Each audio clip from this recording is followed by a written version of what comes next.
Pues bienvenidos, amados hermanos, a la segunda noche de estudios sobre el Islam.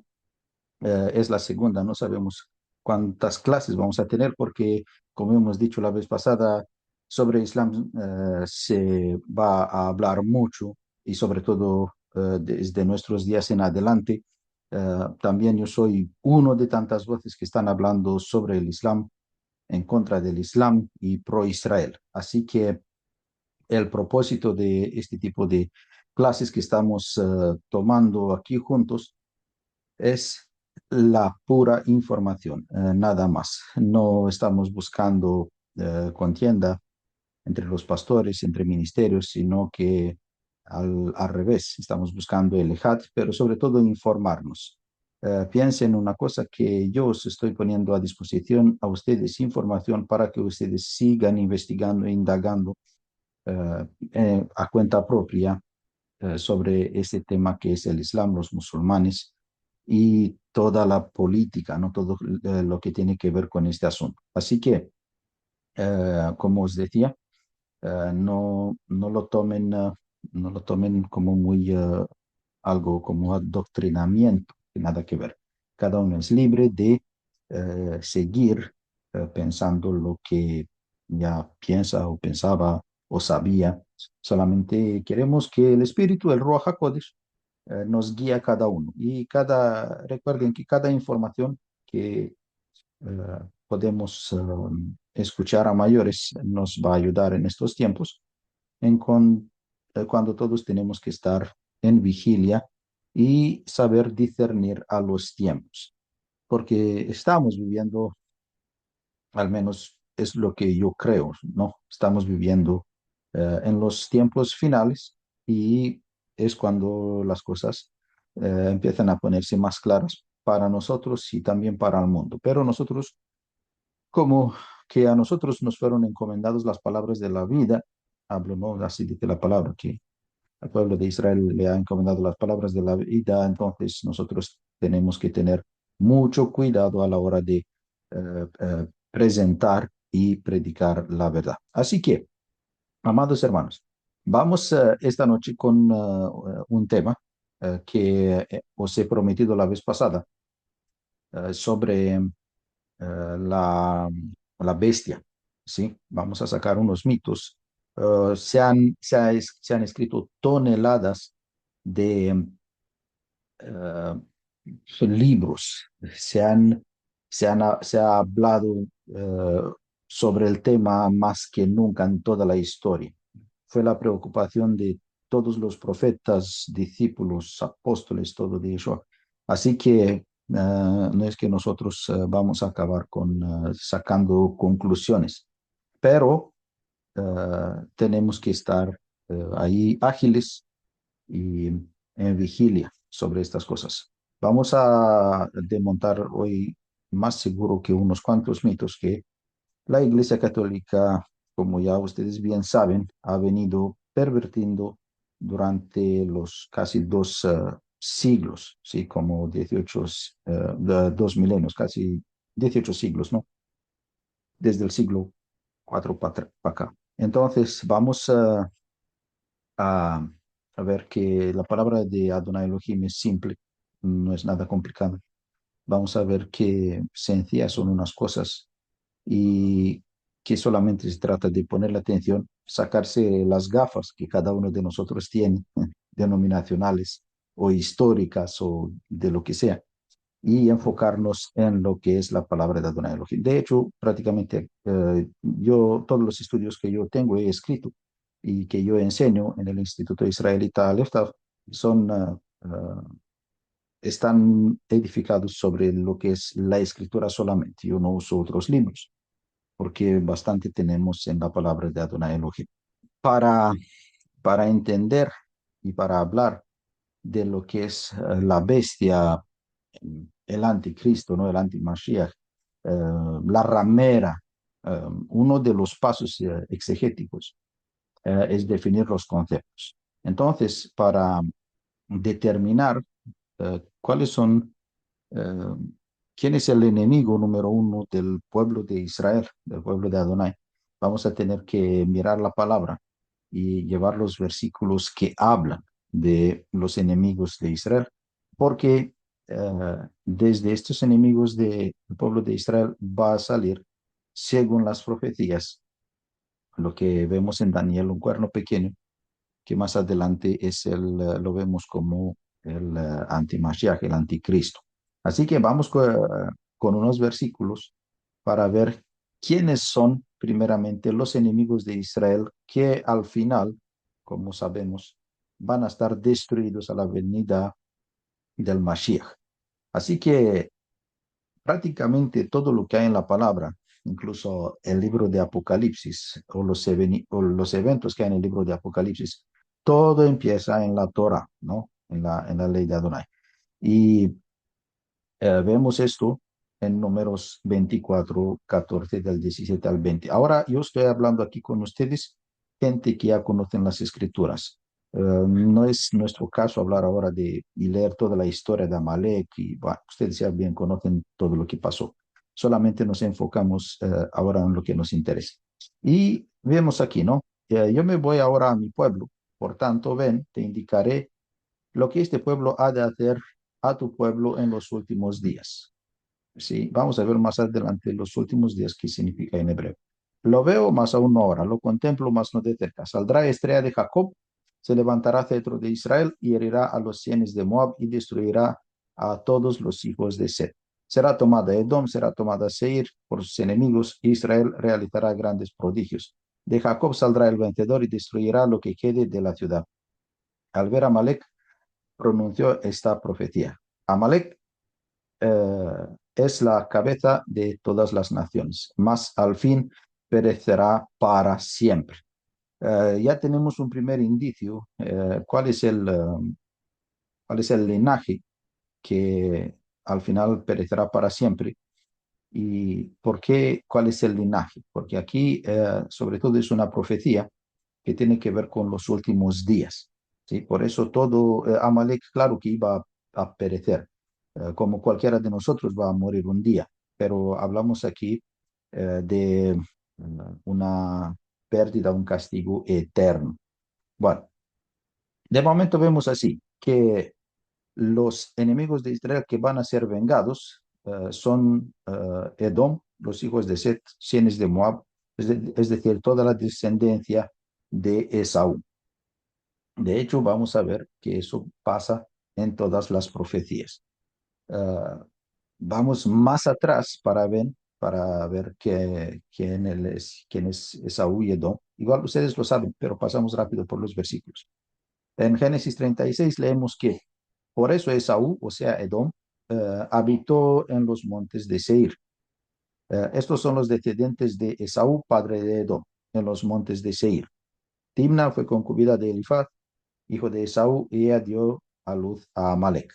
¿Vale? Pues cuando hablamos de Temán y Amalek, sabemos que ellos son nietos, linaje de Esaú.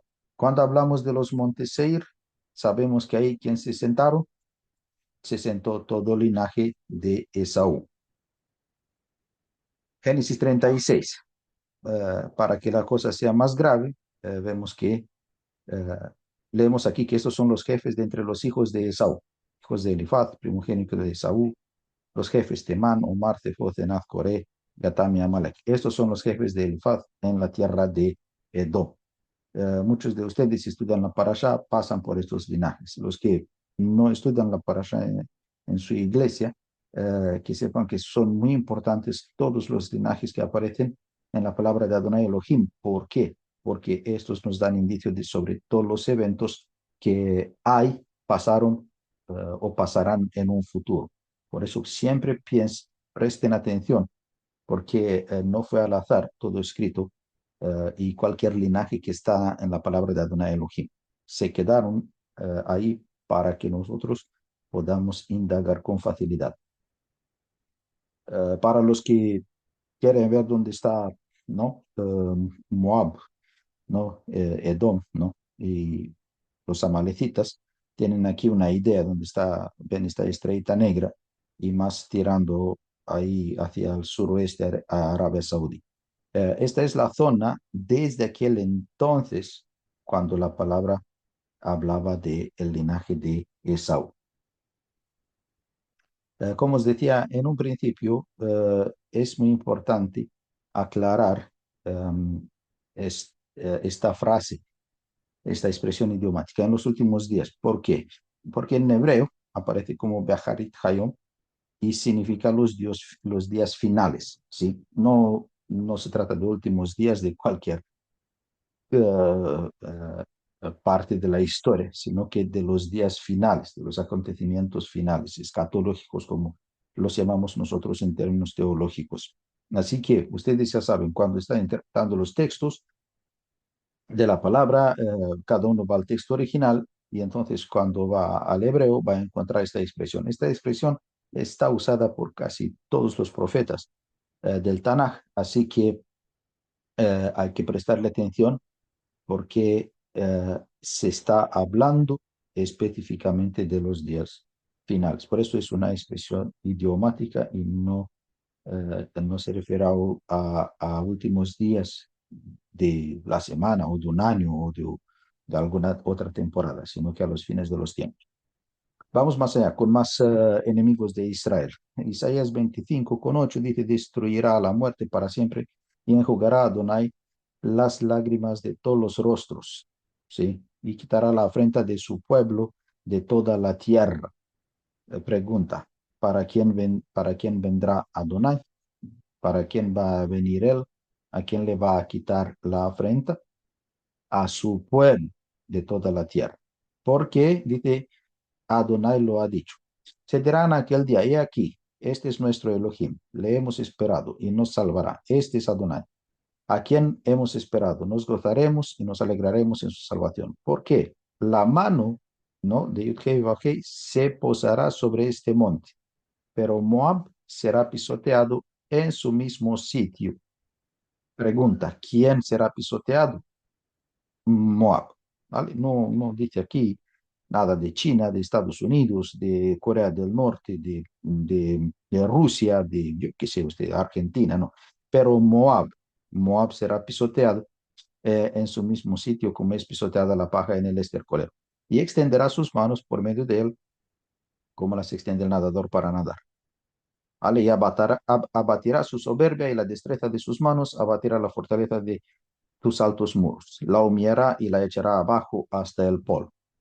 Bueno, pues más adelante nos van a servir esos versículos para ver que todo este conflicto de los días finales se está enfocando, incluso en las profecías, en esta área, entre Israel y los pueblos que están a su alrededor. No es un conflicto que va a llegar a Vanuatu, que va a llegar a las Islas Maldivas, no, nada que ver. Esta expresión, enjugará a Adonai las lágrimas de todos los rostros, la encontramos de hecho también en Apocalipsis 21:4, ¿sí? Que cuando dice que enjugará Elohim toda lágrima de los ojos de ellos de quién, ¿sí? De ellos de quién, de todo el mundo,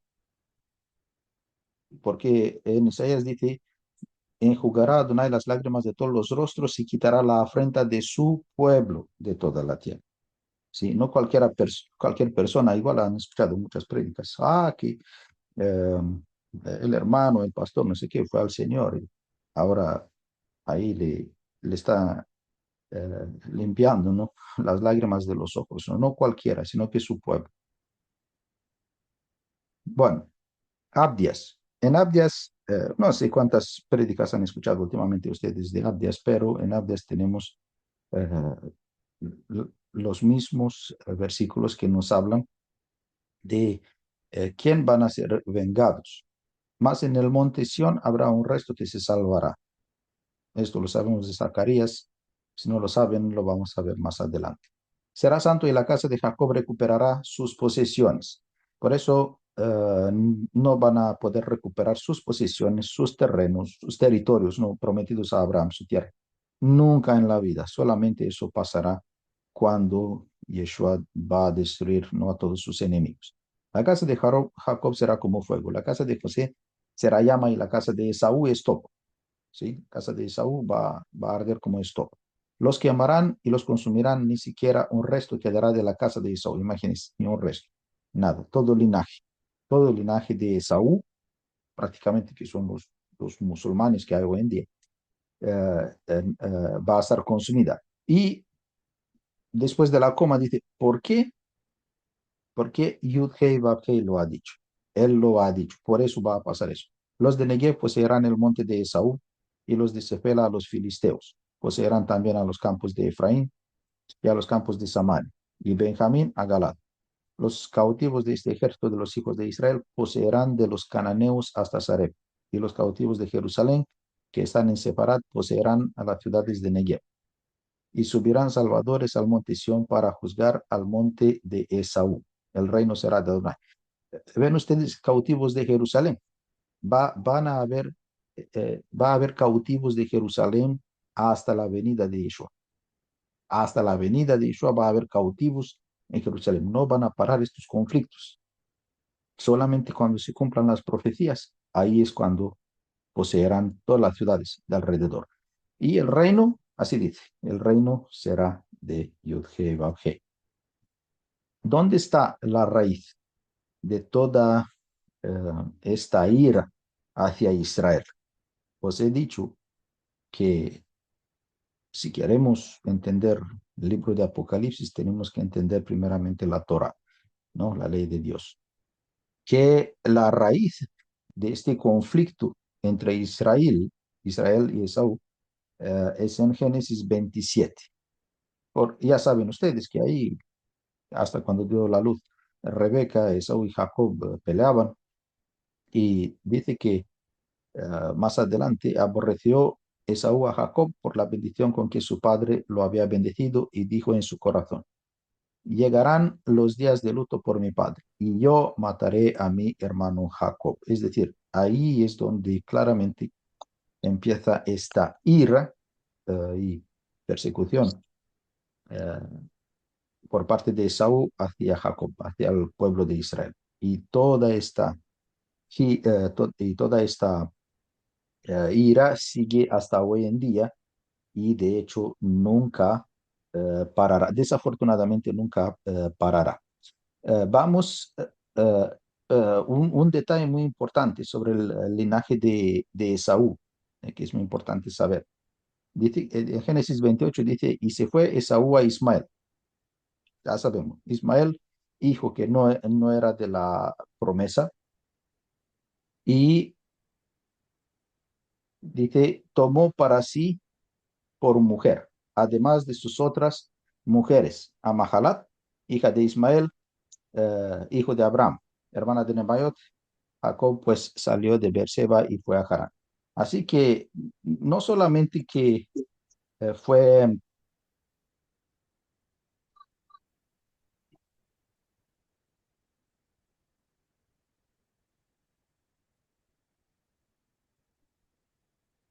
por favor, hay que apagar los micrófonos. No solamente que Esaú ya era enemigo y es enemigo de Israel, pero se tomó para sí por mujer otras mujeres, ¿sí? Que eran hijas de Ismael, ¿sí? Bueno, así que se imaginan ustedes qué cóctel genealógico han hecho. Uh, Vecinos de Israel, declarados enemigos de Israel, que de hecho se ve hoy en día, encontramos en Ezequiel 25 del 12 al 7, uh, que dice la palabra, así ha dicho Adonai el Elohim, por lo que hizo Edom, ¿sí? Por lo que hizo Edom, tomando venganza de la casa de Judá, pues delincueron. En ese extremo, cuando se vengaron de ellos, por eso así ha dicho Adonai el Elohim, yo también extenderé sobre mi mano sobre Edom y eliminaré de ella a hombres y a bestias y la asolaré. De Temán hasta Dedán. Vamos a ver ahora estos territorios, donde se encuentran esos territorios, ¿no? Temán, Dedán. Caerán a espada. Pondré mi venganza contra Edom y harán en Edom según mi enojo y conforme a mi ira. Ven ustedes cuántas veces se repite Edom, Edom, Edom, Edom, Edom. Seguid. Y todavía acabamos de empezar leyendo estos versículos. Después, por lo que hicieron los filisteos, por venganza cuando se vengaron con despecho de ánimo, destruyendo por antiguas enemistades. Por esto ha dicho Adonai Elohim, he aquí, yo extiendo mi mano contra los filisteos, tereteos, todo lo que queda en la costa del mar. Es muy específica la palabra de quién va a destruir. Y si se fijan ustedes, no hay nadie que sea de otro linaje, sino que son todos que han salido de la casa de eh, Esaú, de Edom. Vamos, Sofonías. Sí, no leemos todos los versículos, pero en Sofonías, eh, ¿a quién vemos bajo la justicia de Adonai Elohim? Dice, serán guardados en el día del enojo, ¿no? El día de la ira. Dice, porque Gaza será desamparada. Gaza. Después, Ascalón asolada. Saquearán a Asdod en pleno día y Ecrón. Más abajo, he oído los insultos de Moab y las ofensas con los que hijos de Amón deshonraron a mi pueblo y se engrandecieron sobre su territorio. El problema de los territorios es que estos territorios son de Adonai Elohim. Este es el gran problema. Por eso esta gente es ilegal en aquellos territorios. Eh, Elohim de Israel dice que Moab quedará, mira qué dice, Moab quedará como Sodoma y los hijos de Amón como Gomorra. Serán un campo de ortigas, una mina de sal, un lugar desolado para siempre. El resto de mi pueblo los saqueará y el resto de mi pueblo los heredará. También vosotros, los de Etiopía, seréis muertos con mi espada. Después, en el norte, destruirá a Asiria y convertirá a Nínive en un lugar desolado, árida como un desierto. Es muy clara. Todo lo que hay aquí son países y territorios hoy en día bajo el Islam, bajo territorios, es decir, bajo los musulmanes. Vamos a ver un poco aquí. Amón, en los tiempos de la escritura, ¿no? Amón en la parte es la parte norte del Moab y son como parte, son territorios parte de Siria y Jordania de hoy. Asiria. Asiria está entre las fronteras de Turquía, Siria, Libán e Irak. ¿Sí? Después, Nínive. La Nínive es la ciudad de Mosul del norte de Irak, que todavía la pueden ver si la visitan, ¿sí? Solo que hoy en día se llama Mosul. Dedán, Dedán, aparece muchas veces en las profecías. Dedán es parte del centro norte de Arabia Saudí, más unos cuantos territorios palestinos. Por esto pueden ver aquí Dedán y Temán, por donde se extienden. Temán es la actual Jordania. Tenemos que contextualizar el mensaje para entender un poco por dónde andamos. Más enemigos, Ezequiel 30. Y vino a mi palabra de Adonai diciendo, hijo de hombre, profetiza y di, así ha dicho Adonai el Elohim, lamentad diciendo, ay de aquel día, porque cerca está aquel día de nublado, día de castigo de las naciones será. Vendrá espada a Egipto, entra en la lista, Egipto, y habrá miedo en Etiopía, otra vez Etiopía. Después, tomarán sus riquezas y serán destruidos sus fundamentos. Etiopía, Fut, Lud, toda Arabia y Libia y los hijos de los países aliados. Caerán con ellos a filo de espada. Así ha dicho Yudhei Vavhei. También caerán los que sostienen a Egipto y la altivez de su poderío caerá. Desde Migdol hasta Sevene caerán en el filo de espada, dice Yudhei Vavhei el Adonai. Para que sepan un poco, esta expresión, los hijos de los países aliados, son todos los países del África del Norte. Así están y estaban reconocidos en aquel momento de cuando se escribió la profecía. Los países del África del Norte, todos los países del África del Norte son países musulmanes, islámicos, ¿sí? Hasta hoy en día así quedaron. No cambió nada. En Joel vemos que Libán y Gaza entran otra vez, ¿sí?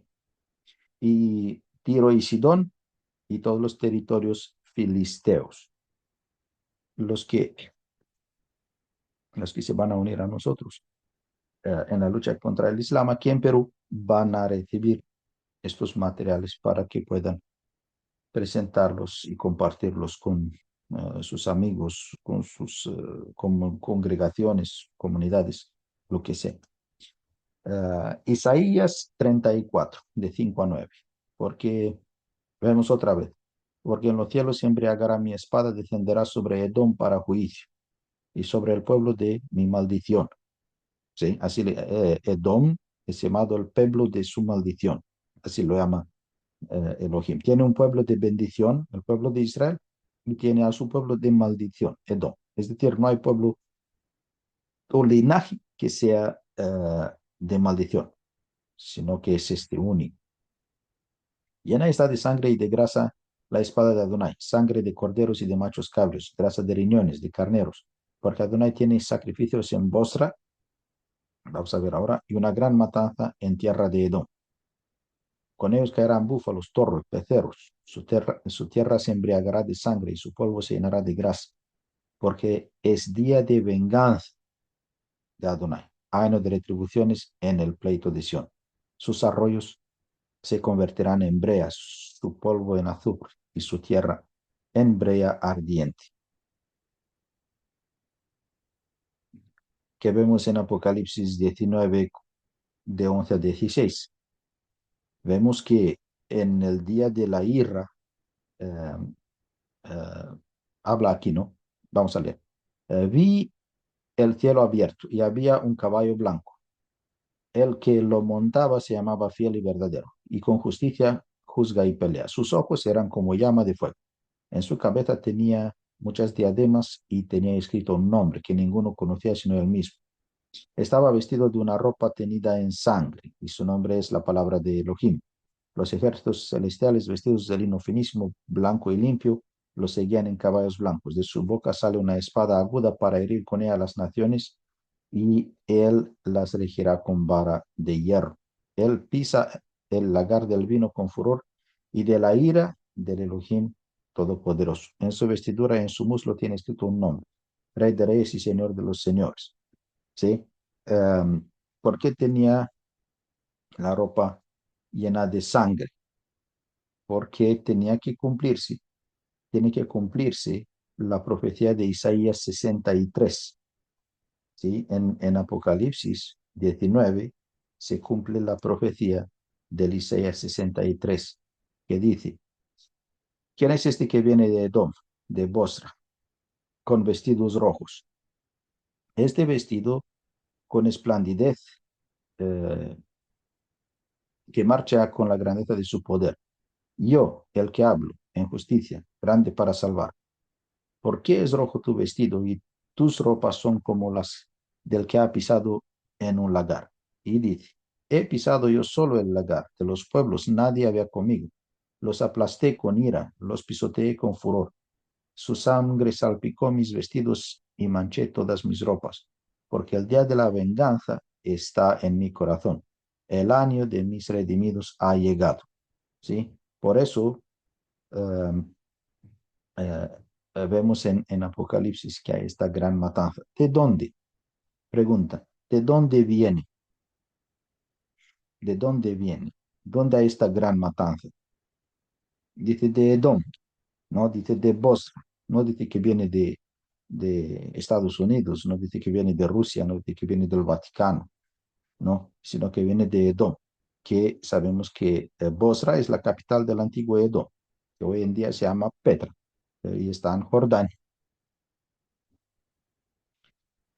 Sí, vamos a pasar ahora, ahora después de ver cuáles son los enemigos de Israel, vamos a, a ver cuáles son, vamos a aclarar un poco un tema, porque nos va a servir ahí más adelante, si, sobre el imperio del antimesías, del anticristo, si es un imperio global o es un imperio limitado.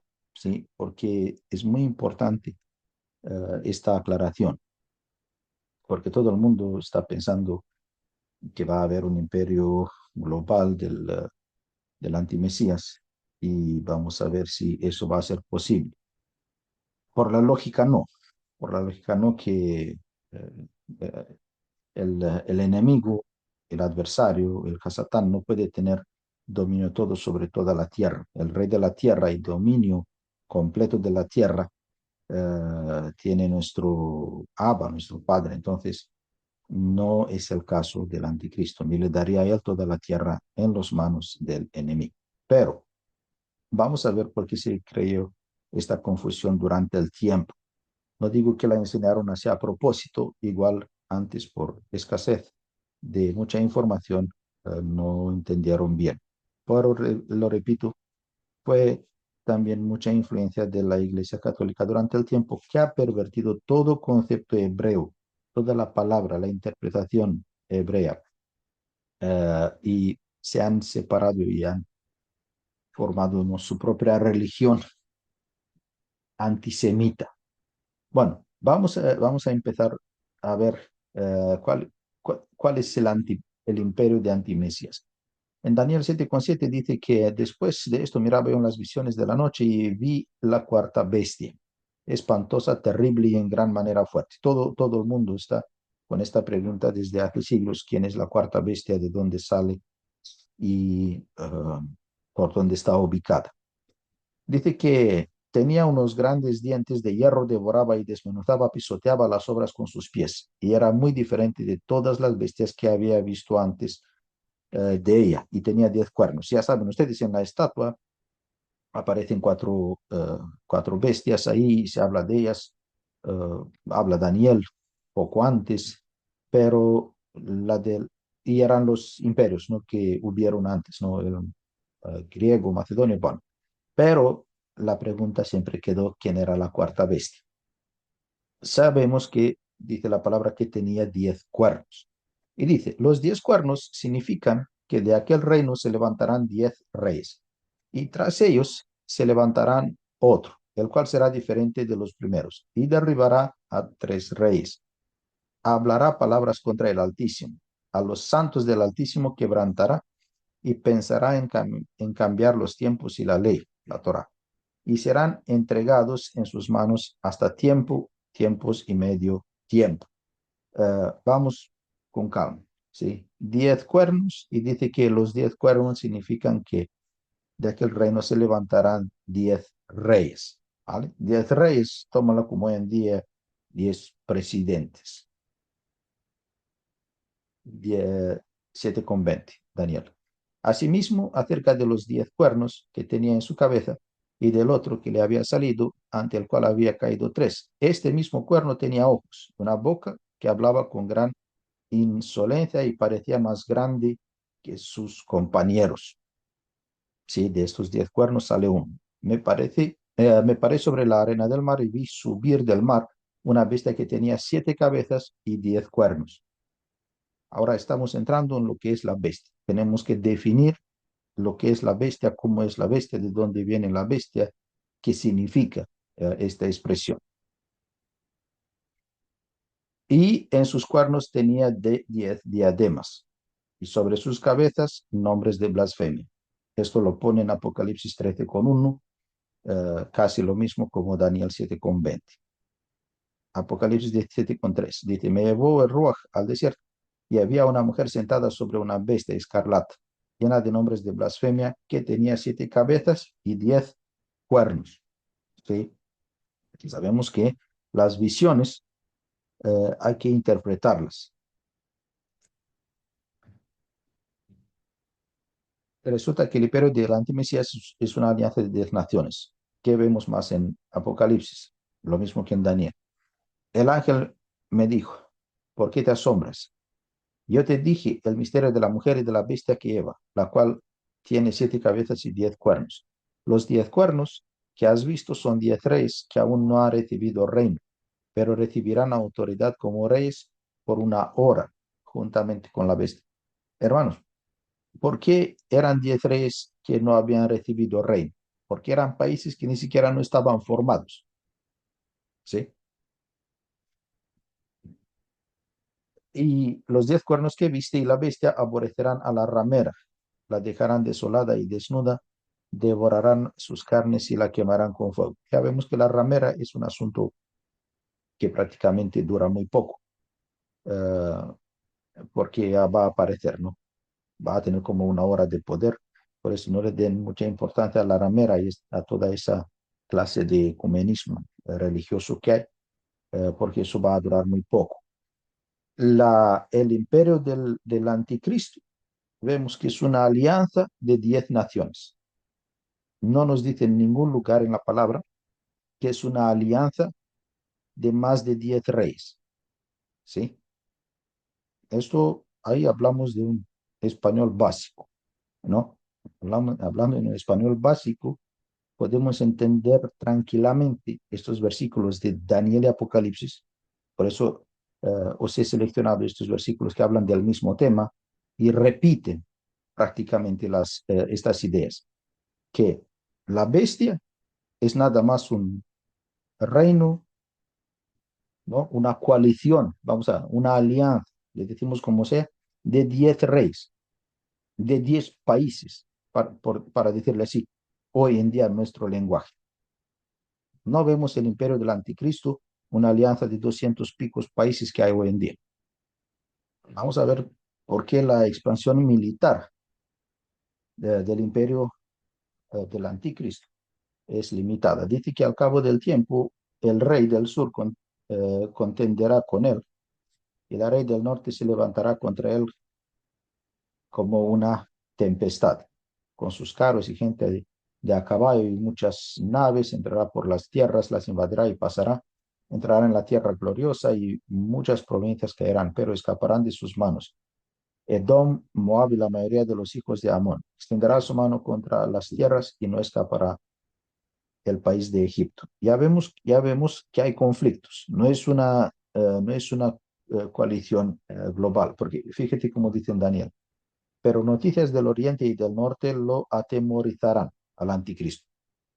Es decir, va a tener enemigos. Si va a tener enemigos, resulta que la coalición o el imperio del anticristo no es unificado, no es global, tiene una oposición. Y así dice que hay noticias del oriente y del norte. Resulta que hay varios países que incluso no están de acuerdo con el anticristo.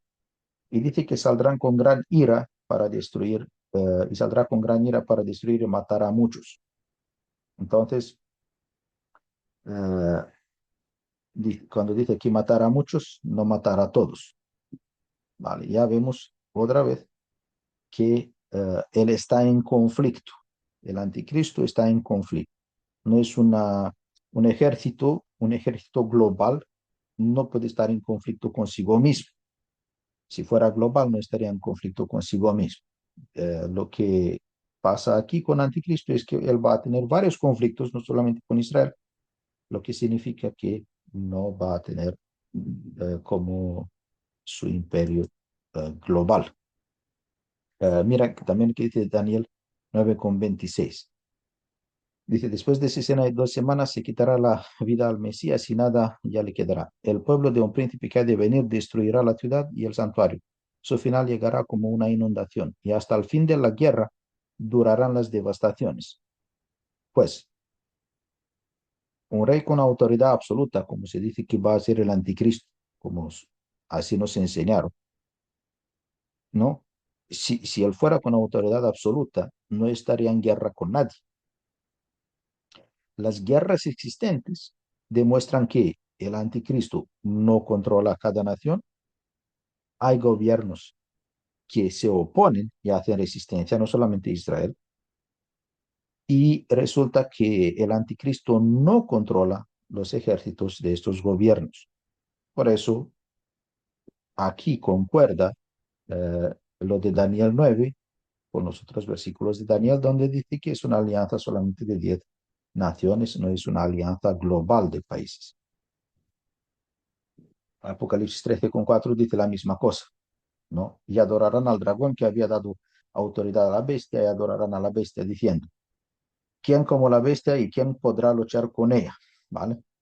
Otra vez, aquí nos damos cuenta que si cada nación sería bajo el control del antimashiach, nadie se haría esta pregunta, ¿no? Es, a ver, unas afirmaciones en la palabra son lógicas, ni necesitan una interpretación, acaso. ¿De dónde viene esta idea de que es un imperio global? Viene de unas malas interpretaciones de hipérbolas en las escrituras, porque, bueno, ahora no hacemos clase de exégesis, pero la exégesis es el fundamento.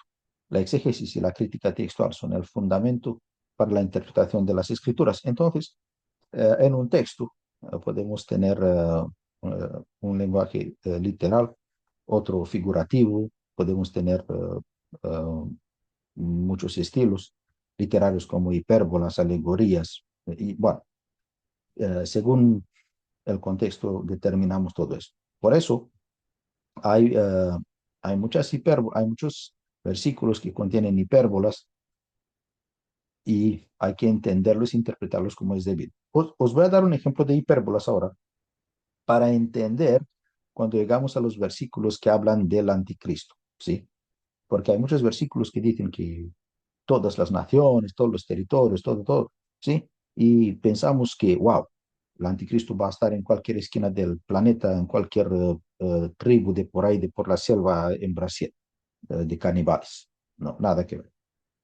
Os voy a dar un ejemplo, os voy a dar aquí unos cuantos ejemplos de, de hipérbolas para que entiendan o que recuerden igual de la escuela qué significa una hipérbola, cómo es. Pero vamos a ver en las escrituras. Este pueblo, en Deuteronomio, vemos que cuando vinieron ahí los espías, volvieron de Canaán, dijeron, este pueblo es mayor y más alto que nosotros. Las ciudades son grandes y están amuralladas hasta el cielo. Ahí también vimos a los hijos de Ana. Bueno, amuralladas hasta el cielo. Ahora, ¿puede ser posible eso? No, era una exageración para describir qué tan grandes eran las murallas. Como hoy en día los rascacielos, que si ustedes los miran, hasta en los países árabes hay este tipo de rascacielos que, de hecho, los más grandes están por ahí, que pasan, a veces sobrepasan las nubes, salen por el otro lado de la nube, pero no es que sea hasta el cielo, ya sabiendo que tan grande es el universo. Otro ejemplo, por ejemplo, en segunda de Crónicas, dice, hizo el rey que hubiera en Jerusalén tanta plata y oro como piedras, y que abundara el cedro como las higueras silvestres de Sefer. Bueno, ¿había cada piedra era de oro y plata? No, era una expresión, una exageración, para que nosotros entendiéramos cuánta plata y oro había en Jerusalén. Esta es una hipérbole. No, no podemos interpretar de una forma literal, porque si la interpretamos de una forma literal y no figurativa, esto significaría que en Jerusalén cada piedra que había por la calle eh, era de plata y de oro. Supuestamente que no podemos hacer esta afirmación porque no sería adecuada y sería una falta eh, de, sería infringir las reglas exegéticas. Vamos a ver cómo la hipérbola es aplicada a los reinos de la escritura. Os voy a dar un ejemplo. En Daniel 7:23 dice así, la cuarta bestia será un cuarto reino en la tierra, el cual será diferente de todos los otros reinos. Una cosa simple, la cuarta bestia será un cuarto reino en la tierra, ¿sí? Él será diferente de todos los otros reinos, ¿vale? No dice que será global. Y dice, y toda la tierra devorará, triará y despedazará. Si vamos bueno, al arameo, porque Daniel está escrito en arameo, vemos esta expresión, col hará toda la tierra, ¿vale? Que en hebreo es eretz, ¿no? significa región o territorio. No se refiere a todo el planeta, ¿vale? No dice que devorará, triará y despedazará a todo el planeta, sino que a una región, a un territorio. Es muy importante hacer esta diferencia en los textos hebreos, porque nuestros textos, nuestros idiomas no siempre reflejan, o las traducciones que tenemos no reflejan la, la realidad. Después, en Daniel 2,39 dice, después de ti se levantará otro reino inferior al tuyo y luego un tercer reino de bronce, el cual dominará sobre toda la tierra. Y ahora pregunta, fíjense aquí, la hipérbola, ¿sí? Pregunta, ¿el imperio griego macedonio ha reinado sobre toda la tierra en algún momento? Si no saben, pueden ir a la historia, lo pueden comprobar y va a descubrir con tranquilidad de que el imperio griego macedonio nunca ha reinado sobre toda la tierra. Pero la profecía, aquí, bueno, la interpretación que Daniel le da, ¿no? Le dice, luego el tercer reino de bronce, el cual dominará sobre toda la tierra. Entonces, para ellos no había un problema entender que hablaban el mismo idioma. Ya se entendió que se trataba de dominar o tener dominio sobre una región o un territorio, ¿vale?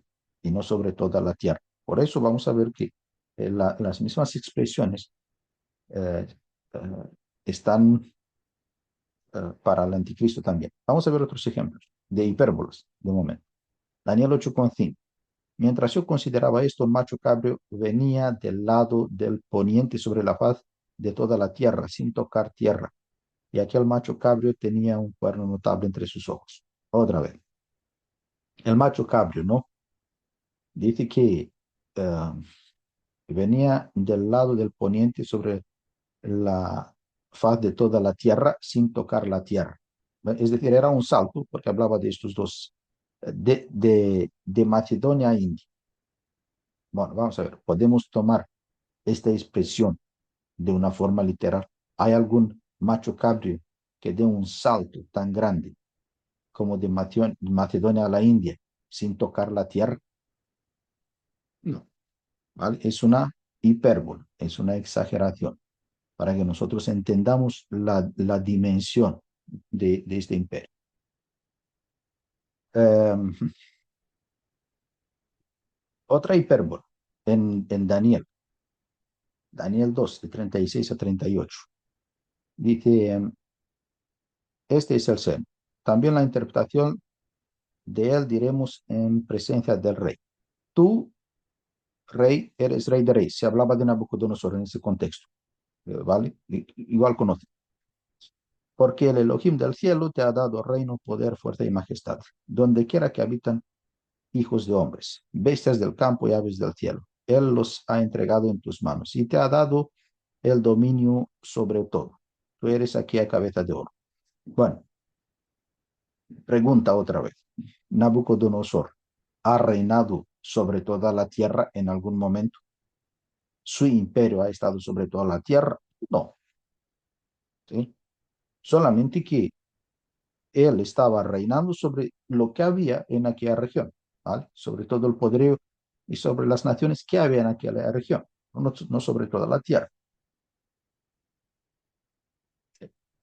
Ahora, otro ejemplo, en Esdras, le dice a Ciro, el rey de Persia, Persia es el Irán de hoy, el Elohim de los cielos me ha dado todos los reinos de la tierra y me ha mandado que le edifique una casa en Jerusalén que está en Judá. Ciro ha tenido posesión de todos los reinos de la tierra, del planeta. No, sino que de su región, ¿no? De ahí de alrededor, todo lo que era. Pero de todo el planeta nunca ha tenido Ciro toda la posición, al menos de lo que sabemos hoy en día de la historia. Por eso, cuando vamos a Apocalipsis y Daniel, ¿qué leemos? Que al anticristo se le permitió hacer guerra contra los santos y vencerlos. También se le dio autoridad sobre toda tribu, pueblo y lengua y nación. La adoraron todos los habitantes de la tierra cuyos nombres no estaban escritos desde el principio del mundo en el libro de la vida. del cordero que fue inmolado. Daniel 5, eh, ¿no? Dice aquí, el Elohim, del Altísimo Elohim, oh Rey, dio a Nabucodonosor, tu padre, el reino de la grandeza, la gloria y la majestad. Y por la grandeza que le dio, todos los pueblos, naciones y lenguas temblaban y temían delante de él. A quien le placía mataba y a quien le placía daba vida. Engrandecía a quien le placía y a quien le placía humillaba. Las mismas expresiones cuando se habla de Nabucodonosor y cuando se habla del anticristo, habla sobre todas las tierras, sobre todos los pueblos. ¿Vale? Entonces, si aquí no sabemos considerar que estas son hipérbolas, vamos a sacar conclusiones erróneas, contradictorias a la escritura, de que el imperio del anticristo es total, es global, controla cada país, que de hecho sería contradicción decir que en Daniel 5, que decir en Apocalipsis, ¿no? Que cada tribu, pueblo y lengua, ¿no? Uh, ya estaba bajo la autoridad del anticristo. Y después te diga Daniel que el anticristo era una coalición de 10 reyes. Sería contradicción. Ni sería, ni podríamos interpretar, porque si sacamos estas interpretaciones con contradicciones, entonces se cae el argumento apologético, ¿vale? Entonces hay que considerar donde dice que al anticristo se le dio autoridad sobre toda tribu, lengua y nación, hay que ver con esta región en donde él va a operar y los pueblos de ahí. ¿Cuáles son estas naciones que él va a controlar? Mire, vamos a Joel. Reuniré a todas las naciones y las haré descender al valle de Josafat. Ahí, ahí entraré en juicio con ellas a causa de mi pueblo, de mi Israel, mi heredad, al cual ellas esparcieron entre las naciones y repartieron mi tierra. ¿Vale? Entonces, la pregunta es, ¿con quién? ¿Con quién va a entrar en juicio? ¿En cualquier país o los países de la profecía? En Zacarías también, reuniré a todas las naciones para combatir contra Jerusalén. La ciudad será tomada, las casas serán saqueadas y violadas las mujeres, la mitad de la ciudad irá en cautiverio, pero el resto del pueblo no será sacado de la ciudad. ¿A quién va a ejercer el su ira? Porque los versículos que empezamos a leer tenían que ver con Edom, con el monte Seir, con los cienes de Moab. Entonces, ¿con qué naciones? Sí, ¿con qué nación? Con cualquier nación. ¿Usted piensa usted que cada tribu va a ir ahí? Eh, ¿Cada caníbal va a ir ahí?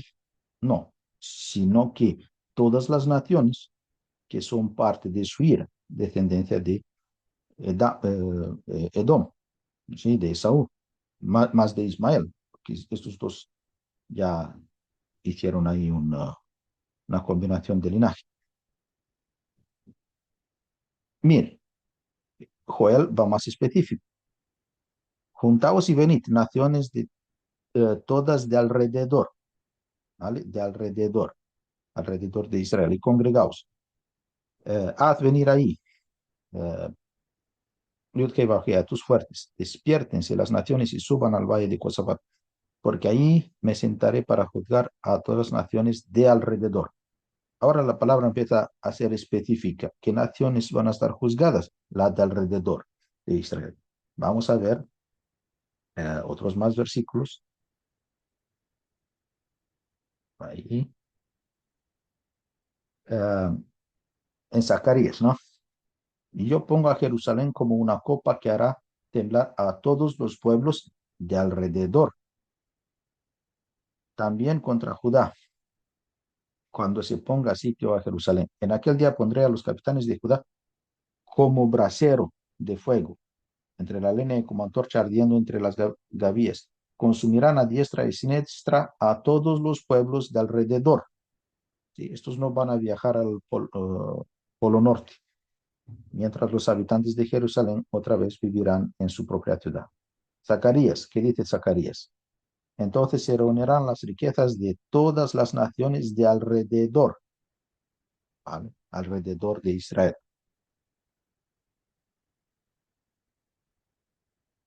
En estos versículos tenemos estas dos expresiones en hebreo, Goi Kabib y Am Kabib, gentiles de alrededor y pueblos o naciones de alrededor del pueblo de Israel, ¿vale? Es decir, del vecindario. No se trata de cualquier país de por ahí, Perú, Chile, Ecuador, Brasil. La palabra nos indica, como os decía yo, que era lógico. La palabra nos indica que solamente el Mashiach, no Yeshua, tendrá dominio absoluto y lo tiene. Tiene dominio absoluto de toda la tierra. Apocalipsis 11:15 dice, el séptimo ángel tocó la trompeta y hubo grandes voces en el cielo que decían, los reinos del mundo han venido a ser de nuestro Adonai y de su Mashiach y él reinará por los siglos de los siglos. ¿Sí? Ahora, cuando se habla de los del reinado de Antimasías, en griego se usan las palabras ge y oikumen. Cuando se habla del reino de Yeshua, sí, se usa la palabra cosmos. Es decir, nunca se usa la palabra cosmos uh, para el diablo, para el Hasatán, para el anticristo, para quien sea. Solamente se usa para enseñar el dominio absoluto de Yeshua. Ahora, uh, de hecho, que estaba mencionando esto, de que el reinado del antimesías es asociado con las palabras griegas ge, ¿no? O ikoumeni. Es muy importante que ustedes vayan a esta página de internet, World Council of Churches, ¿sí? El Concilio Mundial de Iglesias. El Concilio Mundial de Iglesias tiene como logo una cruz. ¿Y qué palabra más bonita podía tener ahí? Oikoume. World Council of Churches o el Concilio Mundial de Iglesias prácticamente es una organización a nivel internacional de todas las denominaciones cristianas. Usted no vayan ahí buscando su iglesia en Lima que no la va a encontrar, pero si su iglesia está afiliada a estas denominaciones. Por ejemplo, su iglesia está afiliada a la denominación bautista. Vale, pues su denominación bautista es más seguro que está asociada a la Baptist World Alliance, Alianza Bautista Mundial. Vale, bueno, pues usted cuando va a esta página, que es oficial, es una página oficial del Vaticano, no es nada ahí raro, secreto, es información pública. Pues en esta página usted va a ver todas las denominaciones que son parte del ecumenismo. Uh, Vayan con calma, lean tranquilo. No sé si la página está en español, pero en inglés está por seguro. Si no está la página en español, le dan ahí al traductor automático de Google Chrome o del navegador que usted tiene y le va a traducir la página entera. ¿Sí? Pues tomen en cuenta eso porque esta no es ninguna coincidencia, ¿sí? No es ninguna coincidencia. Para que ustedes sepan de que la ramera, y ahora, bueno, no tengo yo fotos, ahora no estaba yo para presentar este tema porque otro se lo enfoque, pero la ramera es una unión de varias religiones, ¿sí? No se trata solamente del Vaticano, se trata de todas las religiones juntas, y van a estar el judaísmo, el islam. Por eso dice que le dan como una hora a la ramera y después la matan, porque ellos después ya no necesitan esta alianza, solamente van a usar esta alianza como supuestamente hacer paz en el mundo a través de la religión. Sí, pero ya ustedes ven que el anticristo hasta mata a la ramera en sí, pero no le digan siempre que es el Vaticano, porque es el Vaticano más otras religiones, incluyendo el judaísmo. Pero si usted quiere ver su denominación váyase ahí a esta página y ahí va a encontrar todas las denominaciones que están en el ecumenismo, que así como se lo he dicho, eh, usan esta palabra oikoumene, que significa el reinado del antimesías, el reinado del anticristo. Y otra vez es información pública. En Rumania, por ejemplo, la denominación bautista desde el año 1982 ha firmado los tratados ecuménicos con el Vaticano. ¿Sí? Pues de una manera directa nadie firma, sino que es a través de las organizaciones grandes. Tú, Rey, veías en tu sueño una gran imagen. Esta imagen era muy grande y su gloria muy sublime. Uh, Estaba en pie delante de ti y su aspecto era terrible. La cabeza de esta imagen era de oro fino, su pecho y sus brazos de plata, su vientre, sus muslos de bronce, sus piernas de hierro, sus pies en parte de hierro y en parte de barro cocido. Estabas mirando hasta que una piedra se desprendió sin que la cortara mano alguna e hirió a la imagen de sus pies de hierro y de barro cocido y los desmenuzó. Entonces fueron desmenuzados también el hierro, el barro cocido, el bronce, la plata y el oro, y fueron como tamo de las eras del verano, y se los llevó el viento, sin que de ellos quedara rastro alguno. Pero la piedra que hirió a la imagen se hizo un gran monte que llenó toda la tierra. Vale, esta es la cuarta bestia. Vamos ahora a ir identificando en la palabra de quién se trata. Y de paso vamos a responder a esta pregunta, si la cuarta bestia es el Imperio Romano o no es el Imperio Romano. Hemos sido enseñados de que la cuarta bestia es el Imperio Romano. No sabemos si tenían mucho conocimiento nuestros ancestros, pero nosotros hoy en día no solamente tenemos acceso a más información, sino que las revelaciones por parte de Ruach HaKodesh son diferentes.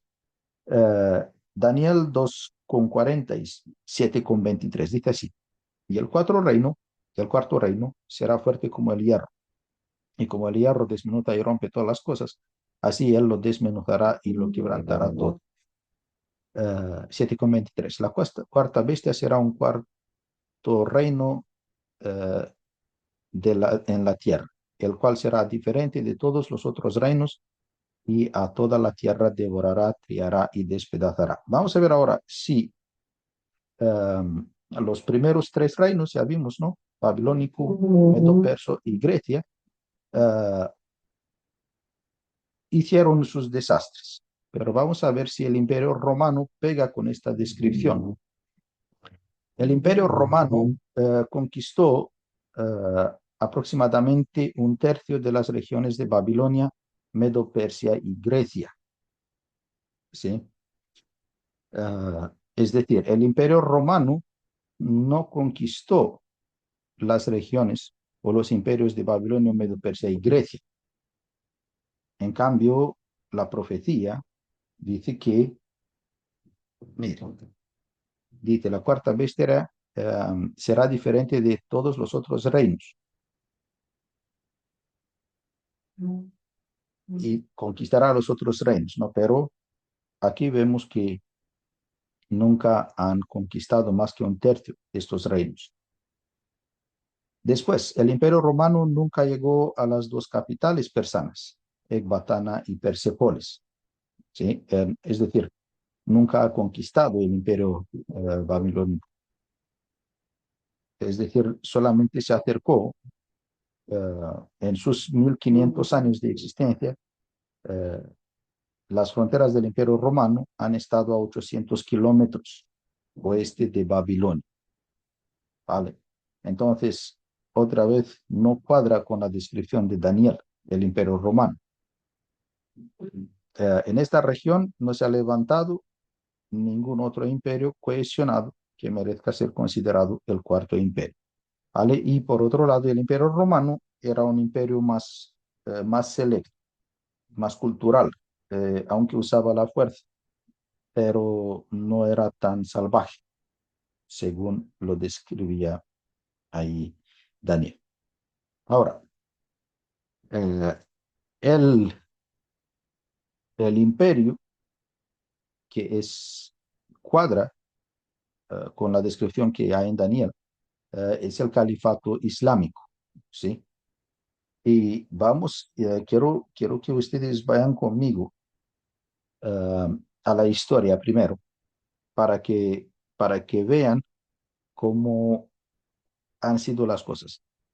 Aproximadamente el año 600, ¿no? Antes de Mashiach, el imperio babilónico estaba por ahí situado, ¿sí?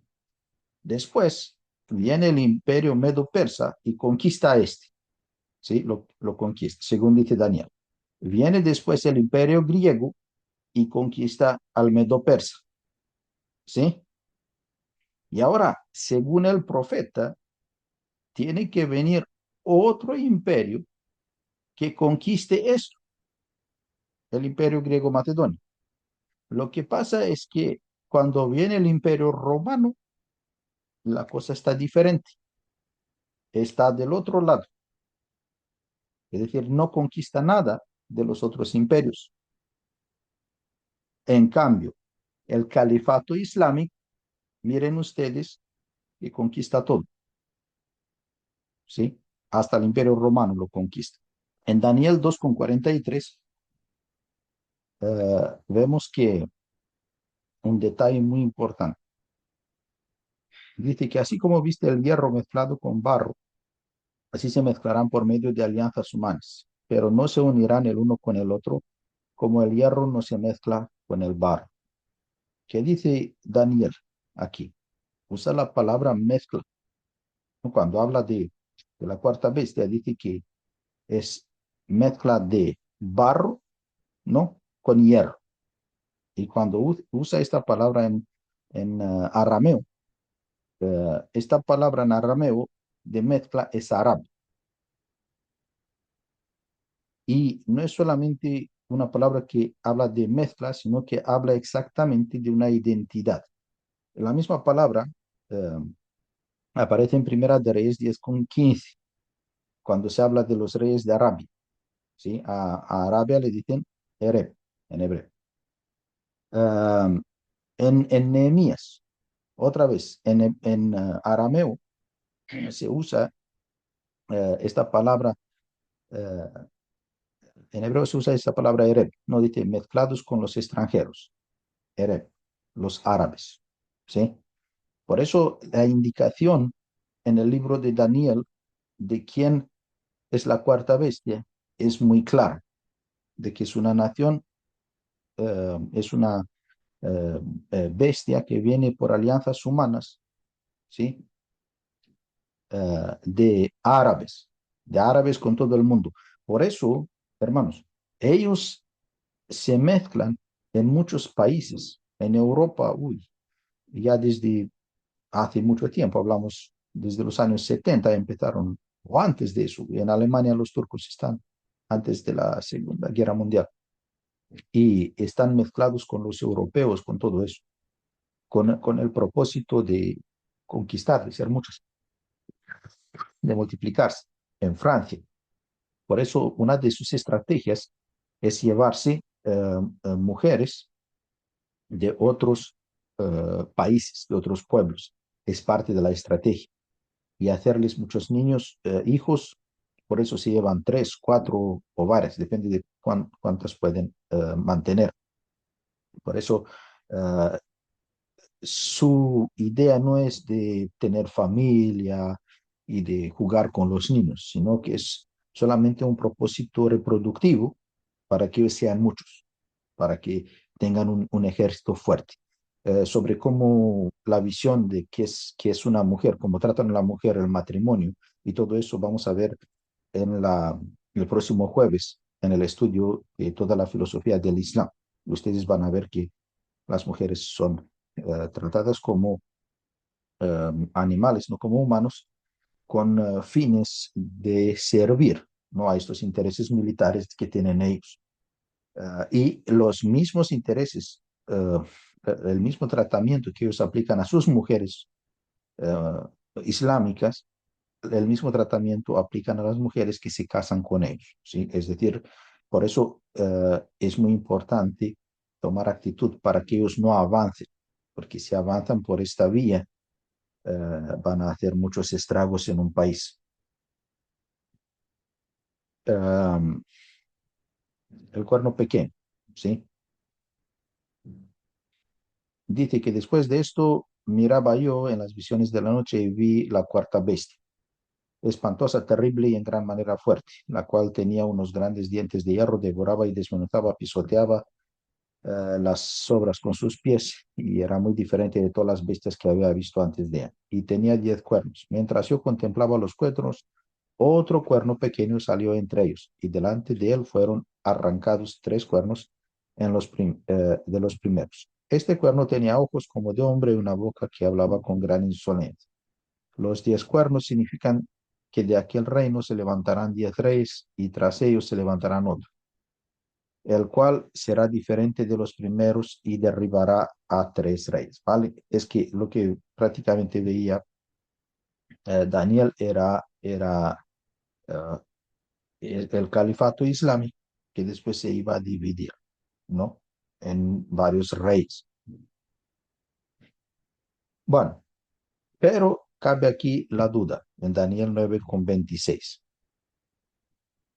Después de las 62 semanas se quitará la vida al Mesías y nada ya le quedará.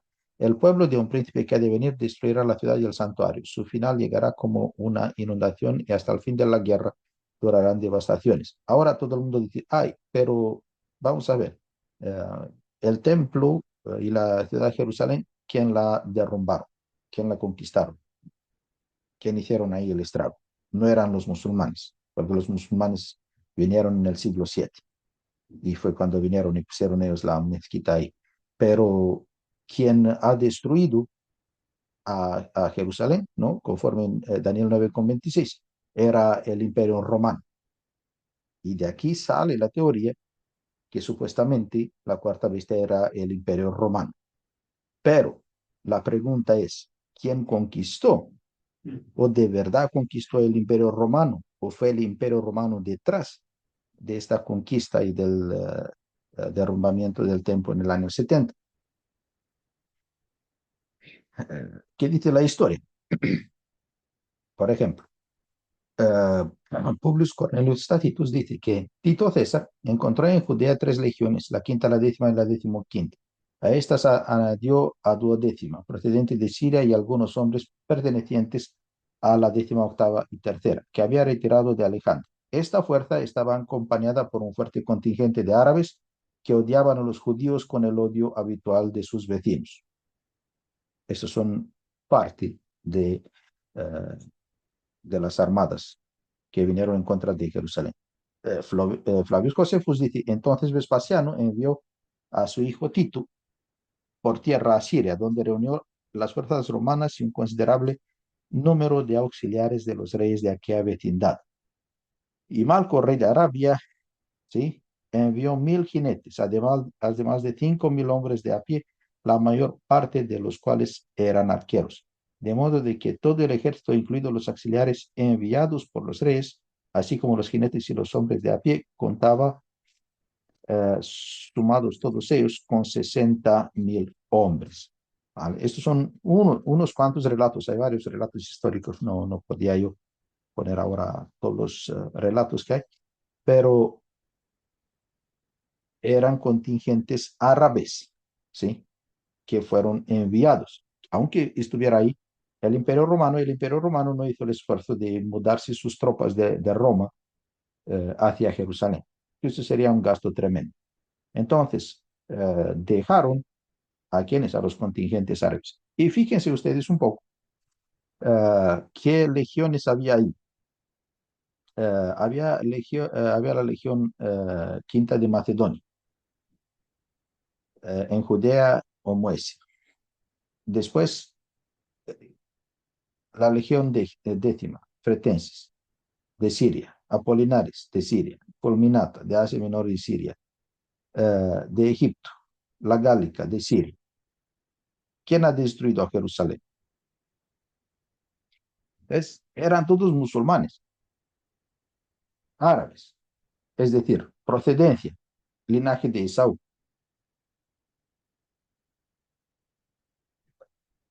Bueno, esto lo hemos hablado la vez pasada, pasamos del eso. Vamos a aclarar otro asunto. Apocalipsis 17 con 3 de 7 a 10 habla de que las siete cabezas eran siete montes sobre los cuales se sentaba la mujer y que son siete reyes, ¿sí? Y todo el mundo, a ver, esta mujer, quién era, de dónde era, fíjate que estaba sentada sobre siete montes y dice, cinco de ellos han caído, uno es y el otro aún no ha venido. Y cuando venga deberá durar breve tiempo. Entonces todo el mundo dice, ah, siete montes, esta es la ciudad de Roma. Y si vamos ahí y leemos mejor el versículo, dice que las siete cabezas son siete montes, ¿sí? No dice que son colinas geográficas o montes geográficos. Pero vamos a aclarar un tema sobre Roma. Eh, tenemos aquí dos palabras en griego, oros montes y bonos colinas, ¿vale? Entonces, la ciudad de Roma está asentada sobre 10 colinas, no sobre 7 montes. No sé cuántos de ustedes han ido, han visitado Roma, si no han ido, se lo digo yo que me cansé de andar por ahí, bueno, con cosas del trabajo, pero no hay montes, no hay ningún monte, no que 7 montes, no hay ningún monte en Roma, ¿sí? Y cuando hablamos de 10 colinas, es la verdad que ni colinas puedes llamarlas, pero bueno, vamos a llamarlas colinas en Roma, ¿sí? Pero hay 10, no hay 7. Así que vamos al texto, que dice que las siete cabezas representan siete reinados, ¿sí? No representan un sitio geográfico, por otro lado. Es muy fácil de entender. Y dice así, que cinco han caído: Egipto, Asiria, Babilonia, Medo-Persia, Grecia. Dice, otro es, que era Roma, y dice que el otro aún no ha venido. Ah, ¿ven ustedes la diferencia? El versículo habla de un reino que aún no ha venido. Es decir, uh, ¿y este cuál era? Este era el califato islámico. Por eso, ni siquiera a los apóstoles se les ha dado a conocer quién era uh, la bestia, ¿no? Porque el imperio, el califato islámico ha llegado al siglo VII, ¿no? En el año 632. Bueno, vamos a pasar aquí rápido por un detalle.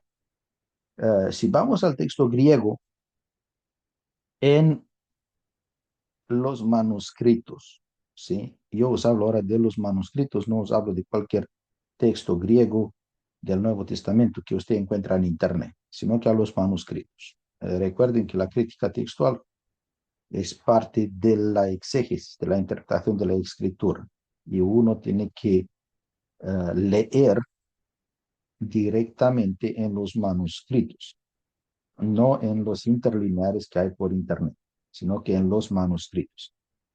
Pero como hay una gran variedad de manuscritos, entonces usted va a tener un gran problema porque no todos los manuscritos dicen lo mismo, ¿sí? Y sobre todo siempre tenemos un problema en el Nuevo Testamento, con la cantidad de manuscritos y variantes textuales que hay. Por eso, los que han estudiado de una manera académica en alguna escuela de teología, seguramente que ahí les enseñaron sobre la crítica textual. Pero de nada les sirve que les enseñaron sobre la crítica textual y cómo se hace esta comparación de manuscritos si nunca le han dado acceso a estos programas que comparan a los textos de los manuscritos, ¿sí? Que se llaman aparatos críticos textuales. Los aparatos críticos textuales hoy en día están bajo programas que se venden como a $1,500, cosa que hace un poco complicado el estudio y sobre todo lo hace complicado porque no aparece la traducción, sino que los manuscritos aparecen tal y cual, ¿vale? Y eso le cuesta aún. Pero, ¿por qué es importante el manuscrito en sí? Hablamos ahora en términos de la bestia, sí, del anticristo. No hablamos de otros temas porque no es el caso hoy. Fíjense ustedes que mucho nos facilita el estudio, ¿no? El Tanaj, el Antiguo Testamento, porque está en hebreo y podemos entender, ¿no? Toda la semántica de las palabras y bueno. Pero todo el mundo ha anhelado durante la historia de tener los manuscritos del Nuevo Testamento, el Brit Hadashah, en hebreo, porque ya los historiadores cristianos, incluso, o católicos, de lo que fuera, todos apuntan al hecho de que el Nuevo Testamento ha sido escrito, la mayoría de los libros del Nuevo Testamento han sido escritos en hebreo, sí, ni cabe duda.